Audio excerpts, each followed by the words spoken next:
Magandang araw po. Isang subscriber natin ang nagtanong. Legal ba ang kasal ng magpinsang buo? At kung sakaling ikinasal sila, maaari ba itong mapawalang bisa sa batas? Ang kasal ng magpinsang buo o first cousins ay hindi pinapayagan sa batas.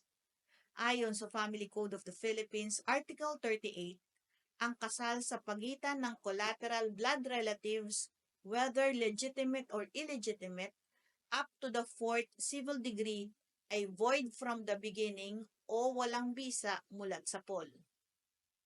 Ang magpinsang buo ay tinatawag na first cousins at sila ay magkamag-anak sa ikaapat na antas o fourth civil degree. Kaya bawal ang kasal ng magpinsang buo sa ilalim na batas.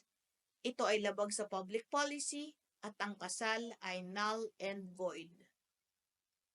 Kung ang magpinsang buo ay kinasal na at nalaman nilang sila ay magpinsang buo, ang tamang legal remedy ay mag-file ng petition for declaration of nullity of marriage sa family court ng Regional Trial Court.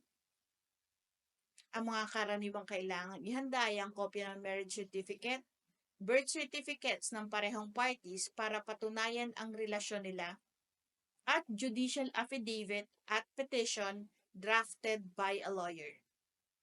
Kapag napatunayan sa korte, i-declare na walang bisa ang kasal mula simula pa lamang. Mahalagang malaman natin ito lalo na sa mga lugar kung saan magkakamag-anak sa isang komunidad. Hindi lahat ng kasal ay valid sa mata ng batas, kahit pa may ceremony at dokumento.